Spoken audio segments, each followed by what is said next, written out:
here we're talking about a Porsche. We're talking about cars that generally sell for over $100,000, and you expect a certain level of service, a certain level of customer experience. And I just feel like so far I haven't really gotten that. Hey everybody, what's going on? It's PMOC at 86 Drive, aka 718 Drive. So I figured it's time for another update on my 718 Cayman GTS and what's happening with it. Last weekend, it was the long weekend, and we had Martin Luther King Jr. Day off, so my wife and I decided to take the day and drive up to Napa in the brand new car.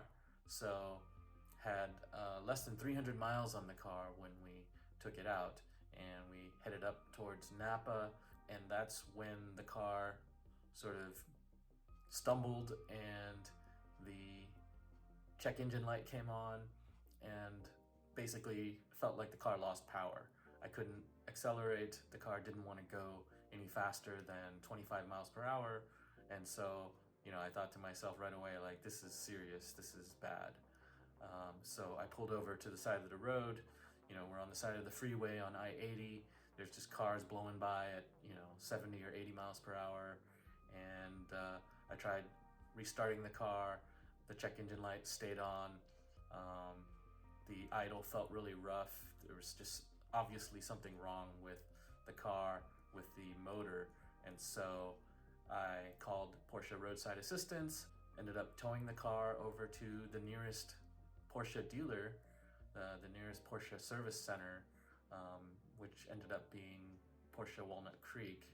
We got there sort of at the end of the day on Monday.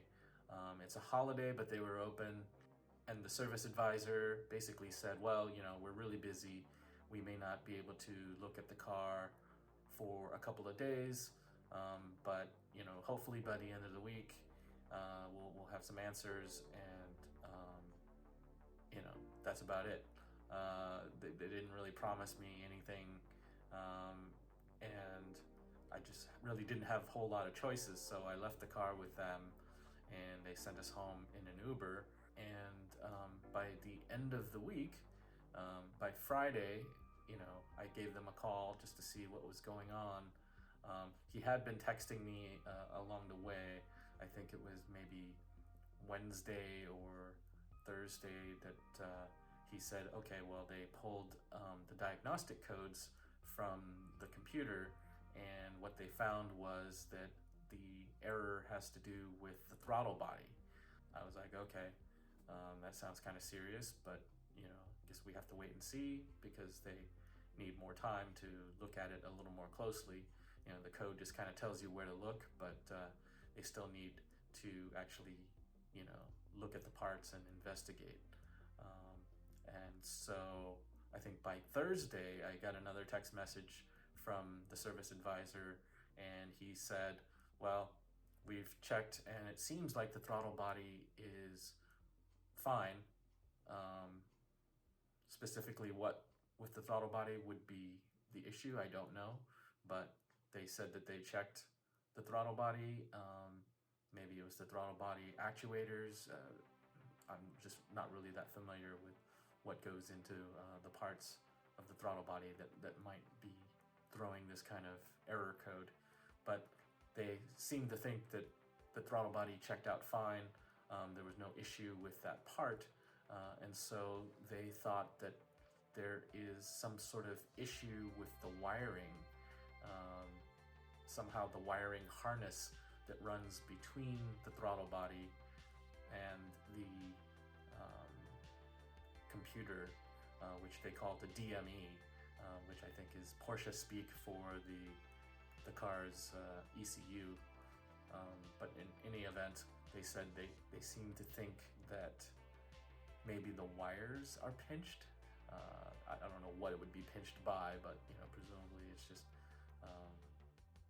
I don't know. I don't really understand how this could be an issue on a mid-engine car where the motor's in the middle of the car, and presumably the ECU is also somewhere in the middle of the car.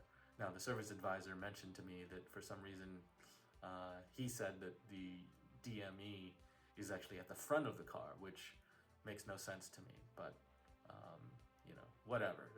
He's not the tech, he's not the service guy that's actually looking at the car. So hopefully the service tech knows what he's doing and can investigate further. So, as of Friday, the car was sitting in their shop. They said that they were going to start looking at it. I guess they've been really busy, and they have other service appointments. I understand that my car kind of arrived unscheduled, and I'm asking them to try and expedite it as quickly as possible, but they're doing what they can because obviously they have other cars that need service and were scheduled in advance. So I'm kind of at their mercy, and just kind of waiting on that to see, now that a service tech has been assigned to the car, they're going to be working on it and looking at it. But as I understand it, over the weekend, that service tech has days off, so he's not going to be able to look at it further until Monday. So that's kind of where we sit. It's essentially a brand new car. The car has 333 miles on the odometer, and you just don't expect your brand new car to break down on you like that. So I don't know. I've also had friends, and some of you viewers have also suggested that I contact Porsche North America, the corporate office of Porsche essentially, and I did in fact do that on Friday. I called them, and they actually weren't very helpful at that time. Interestingly enough, the lady I spoke to, was super nice. She explained to me that for some reason the computer system was down for the day, and therefore their database was not working, and they could not open a ticket for me or register any of my concerns at that time. So they actually suggested that I call back on Monday. Interestingly, what they said was that Porsche North America does not keep track of loaner cars. They don't maintain a fleet of loaner cars. That is all handled by the individual dealerships that you go to. And so they could not say that they have any loaner cars or rentals that they can give me. They said that I basically had to work that out with my dealership. And so, a little bit frustrating that I have to, basically go back to the dealership, in this case Walnut Creek Porsche, and say, hey, shouldn't I get a loaner? Shouldn't I get some sort of rental? And I've had that conversation with them, and they actually said that they have 40 loaner cars, but they're all signed out. They're all with customers. They don't have any available to give me, and that there are even other people in line ahead of me that also are waiting for a loaner car. So I don't know. It just seems like something that is, a quality or customer experience kind of issue, where if they're out of loaners, that's a problem, especially if there's a list of people waiting, if there's a line of people waiting for a loaner. I don't know, maybe it's a fluke, maybe that's just a problem that they're having momentarily, but I don't think so. I think it sounds to me like this is a continuing problem for them, and it doesn't seem like they're doing anything about it. I don't know. I think that's something that I would raise with Porsche corporate. People expect to have some sort of loaner or rental when their car breaks down, and it's still under warranty. It's something that should be covered. We're talking about a fairly expensive car from a premium brand like Porsche, and I see it in some of the comments from other people who have watched my other previous video and mentioned that, yeah, you should get a loaner. Some of them brought their Porsches in and got loaners. So I don't think I'm asking for anything unreasonable here, but it's just kind of mind-boggling that they don't have loaners for customers and aren't willing to, even say, hey, we'll pay for your rental if you need a car because, obviously your car is out of commission, you need a car, we'll pay for you to rent something, and sorry, maybe it's not a Porsche, maybe you end up with,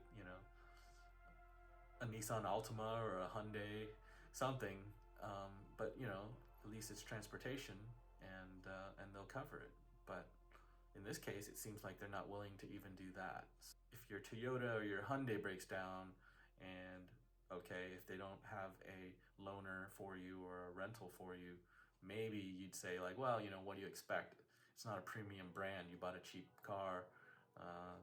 That's kind of bad luck. Deal with it. But here we're talking about a Porsche. We're talking about cars that generally sell for over $100,000, and you expect a certain level of service, a certain level of customer experience, and I just feel like so far I haven't really gotten that, not from this dealership.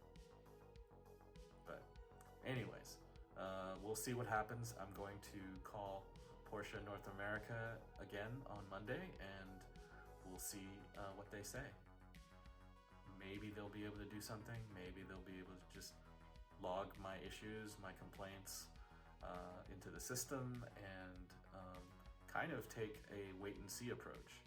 That's kind of what the lady that I spoke to had mentioned when I talked to her on Friday. She basically said, yeah, a lot of times, unfortunately, what happens is people have issues with their cars, they bring them in, their car takes, theoretically or hypothetically, let's say, it takes a couple of weeks or a month of being in the shop to get that issue resolved. They seem like they don't want to step in and do anything for you until after that issue has been resolved. You get the car back, and then you can kind of go back to them and make some kind of claim and say, hey, I was inconvenienced for 3 weeks, or I was without a car for a month, and it sounds like just chatting informally with a couple of the other Porsche owners who saw my social media posts or this YouTube video, and they say things like, well, if you push them hard enough, they'll reimburse you maybe for the time lost when you didn't have your car. Maybe they'll help you by paying you back some portion, or maybe even multiple payments of your car payments. If for instance, for whatever reason they had your car for several months, which seems inconceivable for a brand new car, but I suppose this is the new world that we live in now, where there's part shortages and lots of delays. So depending on what's wrong with the car, theoretically they could be waiting on parts to get shipped from Germany or from Europe somewhere, and maybe there's a delay on that, so the car isn't ready for quite some time. I hope that's not the case. I hope that doesn't happen with me, but I suppose I have to somewhat mentally prepare myself for that possibility that that this could be something not necessarily serious wrong with the car, but something that could sideline the car for a considerable amount of time if it ends up being a situation where you're waiting on parts, and the car can't be fixed without certain parts. So I don't know. At this point, I'm kind of speculating a little bit, but just trying to maybe mentally prepare myself for what might be the case, what might happen with this car. And so it's a few days later, and the car has been at the dealership for about a week. And I get a text from the service advisor saying the car is ready for me to pick up. And so I headed back to the dealership. I asked them to send me an Uber to bring me back to the dealer, and after a ride in the world's bumpiest Lexus ES, I arrived back at Porsche Walnut Creek.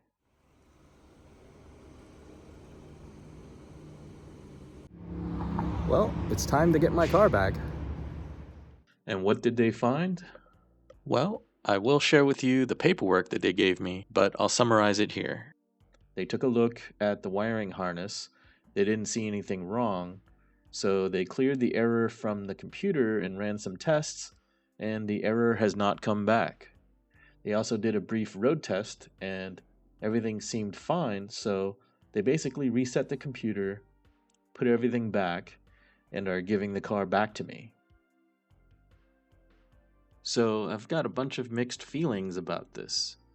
On the one hand, it's a relief that they didn't find anything seriously wrong with the engine or the wiring.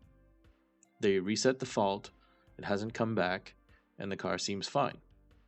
But on the other hand, there's no real answer as to what caused the fault in the first place. It seems to be a complete mystery.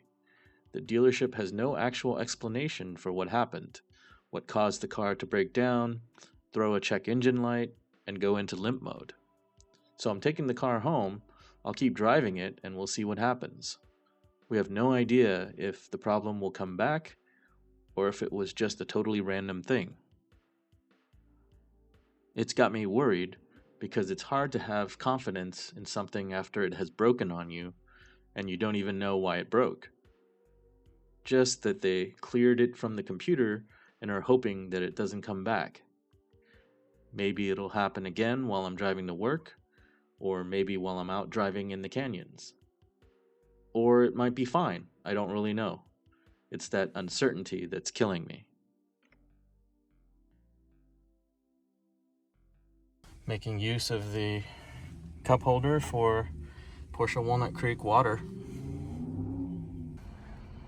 So, interestingly, only 335 miles on the odometer now, so they've only driven it for about 2 miles since I dropped it off. All right, let's start it up.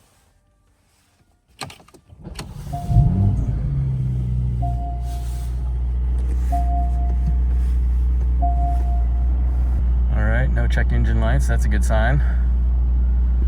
Dealership says the car is fine. No check engine lights or engine fault lights on. Everything seems to be okay, so I guess we'll drive it home and see what happens. I did make it home uneventfully, so the car felt and drove fine, no issues on the drive back. I am super happy to have the car back, and I have to say, just seeing the shark blue paint makes me so happy. It's such a gorgeous color, and it makes me smile to see it, especially when I'm driving the car and I can see the fenders through the windshield. I don't know why it makes me feel this way. So, as I said, I'll just keep driving it and hoping for the best, and of course we'll try to keep you all updated on how it goes. I really appreciate everyone's support and comments, even the negative ones. And, I hear a few people kind of saying like, haha, you bought an expensive, overpriced car. And, there's other people that are saying like, well, what are you doing griping about this on YouTube? Just talk to your dealer and talk to Porsche North America. And I am doing that. I'm trying to, maintain that dialogue with them. But, this YouTube channel is kind of a hobby for me. I love cars. I love driving. And I started this YouTube channel as just kind of a fun hobby, really, just to kind of fill the time, pass the time, sharing my love of cars and my experiences with various sports cars and driving. So that's what I'm doing here. I'm basically sharing my experience with you guys, because I know not everyone is that lucky or fortunate to be able to have a Porsche. I know I definitely feel that I am pretty lucky to be able to have one myself, and I kind of wanted to share that experience. This is my first time buying a Porsche. I was very excited about it, and I figured other people might want to see what that's like as well. Kind of share that experience with all of you, and hopefully someday, if that's what you want to do, if that's your dream, hopefully you too can afford a Porsche and have one in your garage or driveway. But in the meantime, I think a lot of us live vicariously through others, and we love to see and hear those stories. I'll watch videos on YouTube of people who, like DDE, driving Lamborghinis and Ferraris and all kinds of hypercars and exotic cars, and I probably won't ever be able to afford a Lamborghini or a Ferrari, but who knows, I might. But in the meantime, I'm enjoying watching their experiences and their stories, and it seems like they're having a great time, and I enjoy watching it. So hopefully we can have good times as well here. I've definitely had plenty of great experiences and good times driving my other sports cars, and sharing that with all of you guys. So, hopefully you enjoy that. Hopefully that's why you're watching my channel. And if you haven't subscribed, please do so. I appreciate that. And hit that like button. I'll keep trying to make entertaining or informational videos as long as I can, and hopefully this content is of interest. If not, well, thanks for stopping by, but again, I always appreciate your comments and thoughts, even the negative ones. Any attention is good attention, I suppose. I don't know if that's quite true, but anyways, thank you all for watching, and I hope to have more updates on the car very soon. In the meantime, I'll continue generating other content with my other cars, my MR2, my BRZ. Anyways, I've gone on long enough, so thanks again, and I'll see you in the next one. Take care.